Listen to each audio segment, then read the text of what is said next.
नमस्कार सम्पूर्णमा म चाहिँ आज यहाँ माटी गाउँको थान सफा गर्न आइरहेको छु र अहिले हाम्रो थानको अवस्था चाहिँ यस्तो छ। हाम्रो माटी गाउँको चाहिँ तपाईहरु हेर्न सक्नुहुन्छ। म तपाईहरुलाई देखाउने छु आज सर सफाई गरेको हाम्रो यो माटी गाउँको भोलिको जात्रीको लागि चाहिँ यहाँ वर्षै पछि यहाँ दिमागहरुको चाहिँ हाम्रो यो आफ्नो दिमागहरुको चाहिँ थान सर सफाई चाहिँ गरिराख्नु पर्छ र देख्नुहुन्छ अहिले थानको हालत यस्तो भइरहेछ। हेर्नु सक्नुहुन्छ अहिलेको चाहिँ यहाँ हाम्रो माटी गाउँको यस्तो छ हैन। अहिले यो अब ढुङ्गा लाएर यो यस्तो भइरहेछ। अहिले हिलो भइरहेछ हाम्रो माटी गाउँको रामस्थान चाहिँ हेर्नु सक्नुहुन्छ। अब यहाँ अब आज चाहिँ अब दिनभरिमा चाहिँ यो सुकिहाल्छ यो पानी। अहिले पानी जमिरहेछ हेर्नु सक्नुहुन्छ। अब सबैजनाले अब यहाँ भेला हुन्छ, त्यसपछि यहाँ अब सरस्वती कार्यक्रम हुन्छ। यतापट्टि यसरी डाँडा काँडा छ। यो अस्ति जेसीबी हैन, जेसीबीले अस्ति मजाले मिलाइदिएन। यो डाँडा काँडा यस्तै छ हेर्नु सक्नुहुन्छ। यो अब यसरी यो मिलाइदिएको यो राखिदिएको भए पनि के हुन्थ्यो होला जेसीबी। अहिले पहिला यहाँ हिरै नहुने अहिले हिलो हुन्छ। यता छेउछेउतिर चाहिँ यो अस्ति भर्खरै यो ढुङ्गा चालीमा लगाएको छ। यतापट्टि हेलो भाइहरू के छ भाइ? यो पनि हैन, हिजो अस्ति मात्रै यो लाउन सकेको छ। यो यहाँको ढुङ्गा अलि यतापट्टि चाहिँ अलिक ठिकै मिलाएको छ। त्यतापट्टि मात्रै अलिकति डाँडा राखिदिएको छ, अलि सम्म बनाएको छ। सबैले देखाउने छु। अहिले चाहिँ यहाँ खन्ने कार्य हुँदैछ हैन। यहाँदेखि चाहिँ पानी अब बगाउनु पर्छ भने त्यहाँ पानी जमेको छ नि त। हिजो धेरै ठुलो पानी परेर हावा उडी आएर बर्बादै गरिरहेछ।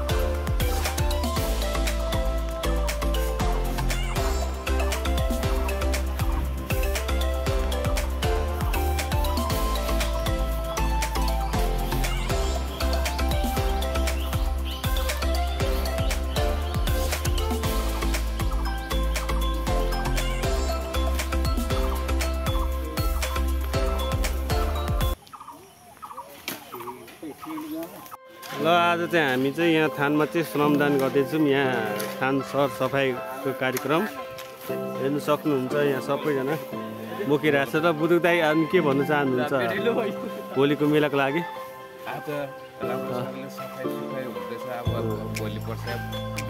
भोलि हो भोलिको मेला हो। भोलिको लागि रेडी गर्दैछ। श्रमदान गर्दै हुनुहुन्छ हैन? श्रमदान गर्दै हुनुहुन्छ। उहाँ हेर्नु सक्नुहुन्छ। यहाँ चाहिँ पानी जमेर अब श्रमदान गर्दै हुनुहुन्छ हाम्रो विक्रम बाजे चाहिँ। के छ त नि अनि खबरहरू? काम गर्दै भर्खर आउँछ। अघि हामी सक्नुहुन्छ हाम्रो माटी गाउँको अब यहाँ सरसफाइ हुँदैछ। भोलिको मेलाको लागि तयारी हुँदैछ। सबैजनाले सरसफाइ यहाँ गर्दै हुन्छ। भित्र यहाँ बाजेले पनि यहाँभित्र सरसफाइ गर्दै हुनुहुन्छ। यहाँभित्र मात्र यहाँ धेरै पत्ता भरिरहेको थियो। त्यता हेर्न सक्नुहुन्छ। यहाँ बाबाले पनि हजुर यहाँ हाम्रो माइतीले फुल रोप्दै हुनुहुन्छ। कुन फुल हो यो? आइले हो। यो फुलको नाम चाहिँ आई अरे, आई फुल अरे। सरसफाइ यतापट्टि चाहिँ अब यता पनि अब अघि साफ गरेको थिएन, अहिले साफ गरिसकेको रहेछ। हेर्न सक्नुहुन्छ। यहाँ चाहिँ यतापट्टि चाहिँ अब सानो एउटा के बनाउनु भएको तपाईँहरूले? सिकारीको थान बनाएको रहेछ। यो चाहिँ सिकारीको तिमीहरूको यो चाहिँ ठुलो थान, यो चाहिँ ठुलो मन्दिर हो हैन, ठुलो थान हो। यतापट्टि पनि अब सेकेन्ड होइन अनि यतापट्टि चाहिँ थर्ड हो। यता उयो चाहिँ लास्ट थान बनाउँदैछ उतापट्टि अनि यता सबै पारी हुँदैछ भोलिको लागि। यहाँ हाम्रो चाहिँ माथि वराङ हुनुहुन्छ र भोलिको लागि के कस्तो तयार हुँदैछ त? एकदम यता हेर्नु भइरहेछ। के भन्नु चाहनुहुन्छ भोलिको मेलाको लागि? भोलि मेलाको लागि हजुर सम्पूर्ण हजुर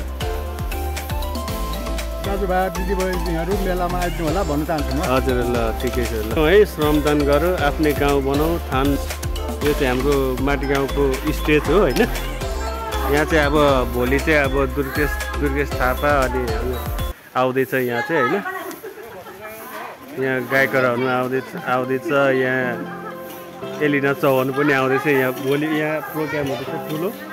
आउनु सक्नुहुन्छ तपाईँहरू। ल हेर्नु सक्नुहुन्छ हाम्रो गाउँमा यहाँ सबैजना मिलेर श्रमदान गर्दै हुनु सक्नुहुन्छ। यहाँ हाम्रो गाउँको यहाँ सबैजना भेला भएर एकअर्का भेला भएर चाहिँ हाम्रो हिमालको जात्रा मेलामा चाहिँ सरसफाइ चाहिँ यसरी गर्नुपर्छ।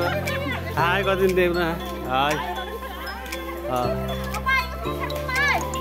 माटी गाउँमा चाहिँ बेलबर 10 माटी गाउँ नगरपालिका पर्छ होइन। आज चाहिँ यहाँ सरसफाइ गर्दा धेरै मान्छे आएको छ गाउँको चाहिँ हेर्नु सक्नुहुन्छ यहाँ वरिपरि। र सबैजनालाई सहभागी हुन अनुरोध छ।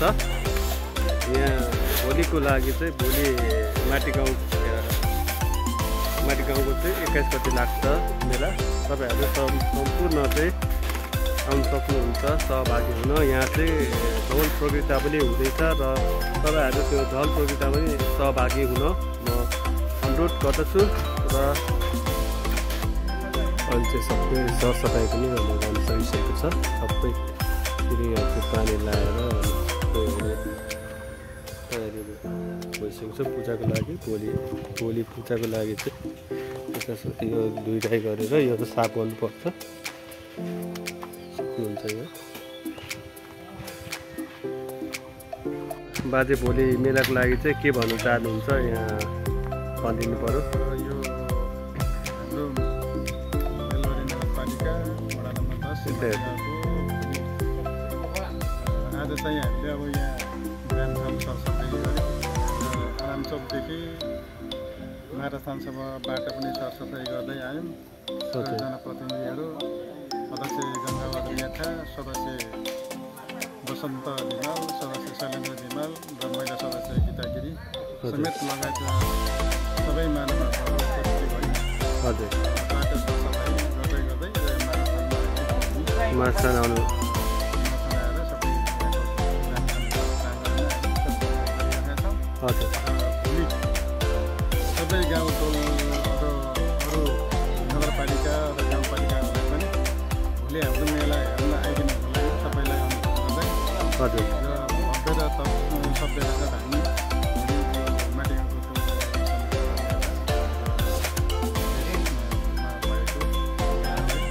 सबैले साथ सहयोग गर्दै सबैले गर्दै भोलि कति गते?